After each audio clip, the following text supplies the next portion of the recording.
The Blackman family, naghiwalay dahil sa magkaibang priorities, divorce, confirmed. Isa na namang high-profile couple ang tila tuluyan ng naghiwalay. The Blackman family is officially calling it quits.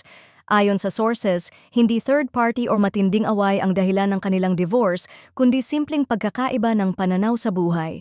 She wants fame and fortune, he wants simplicity and faith. Ayon sa malalapit sa kanila, ang babae ay naghahangad ng mas marangyang buhay, pera, kasikatan at koneksyon. Samantalang ang lalaki naman ay nais ng tahimik at simpleng pamumuhay na nakatuon sa pananampalataya. Dahil dito, lumaki ang gap sa pagitan nilang dalawa at napagtanto nilang hindi na sila compatible. Samantala sa kaganapang ito, maraming mga netizens ang nagbigay ng kanilang kanya-kanyang opinyon. Walang masama kung magkaiba sila ng pangarap, mas okay na tong maghiwalay kaysa pilitin pa. Huwag nating husgahan. Minsan, love is not enough kapag hindi kayo pareho ng direksyon sa buhay. At least hindi toxic ang paghihiwalay nila. Respeto pa rin lalo na't may mga bata na involved dito.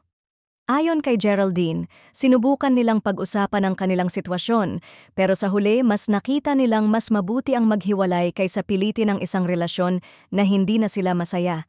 No bitterness, no hate, just acceptance. Sa kabila ng kanilang desisyon, marami pa rin ang nagbibigay ng opinyon, may sumasang-ayon at may kumukwestiyon kung bakit hindi nila naayos ang kanilang pagkakaiba. Pero ang mahalaga, hindi sila nagpakamartir sa isang relasyong hindi na aligned sa kanilang pangarap.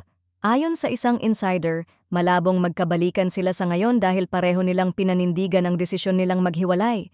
Pero syempre, walang imposible sa pag-ibig. Maraming love stories na nagkahiwalay pero muling nagtagpo. Baka isang araw, ma-realize nilang hindi nila kayang mawala sa isa't isa.